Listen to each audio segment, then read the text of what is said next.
Maafisa wa polisi wanachunguza uwezekano wa moto uliowashwa kimakusudi kufuatia mkasa wa moto katika shule ya utumishi Girls Senior School mjini Gilgil uliosababisha vifo vya wanafunzi wasiopungua 16. Wanafunzi wasiopungua 10 wanazuiliwa na polisi hadi kufikia sasa kusaidia uchunguzi kuhusu moto huo ulioteketeza sehemu ya bweni usiku wa manane.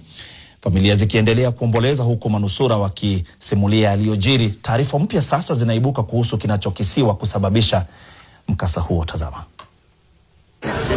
Wanafunzi wasiopungua 10 wanazuiliwa na polisi huku uchunguzi ukiendelea kuhusu uwezekano kwamba moto ulioua wanafunzi katika shule ya utumishi Girls Senior School mjini Gilgil ulikuwa wa makusudi. Moto huo uligharimu maisha ya wanafunzi wasiopungua 16. Ulizuka muda mfupi baada ya saa 6 usiku katika bweni la Melin Waithera. Wanafunzi walionusurika wanasema ni utaratibu wa shule kwamba taa za usalama katika mabweni huzimwa kila siku saa 4:10 usiku. Kufikia wakati mayowe yaliposikika kutoka bwenini humo, baadhi ya wanafunzi waliotazama saa zao wanasema ilikuwa tayari karibu saa 6:10 usiku. Wachunguzi pia wanachunguza ni nani alikuwa amelifunga lango la kutoka nje ya bweni hilo wakati moto ulipozuka. Ni ghorofa ya juu pekee ya bweni la Melin Waithera inayojulikana kama Stanford ndiyo iliyoteketea kwa moto. Ghorofa ya chini inayojulikana kama Oxford haikuathirika.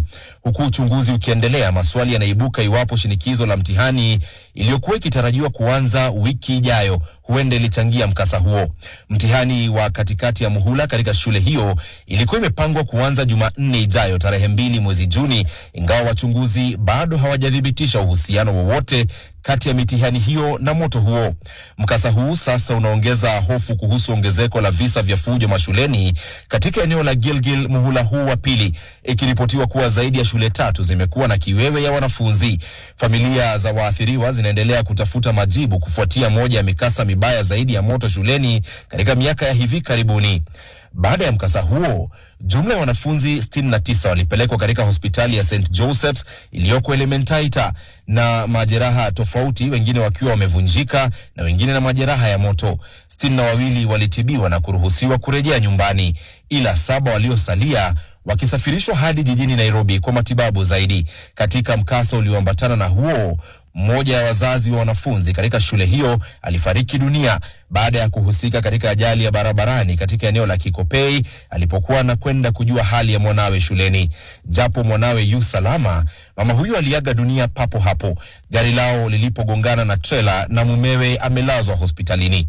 Huku uchunguzi ukiendelea kuhusu chanzo hasa cha moto huu, ni nani aliyehusika na iwapo kulikuwa na ishara ambazo zingeweza kuepukika, familia za 16 hawa zinaendelea kuomboleza, huku maafisa wa polisi wakiendelea kuwahoji wanafunzi yapata 10 ambao bado wapo mikononi mwao na wanasaidia katika uchunguzi huu.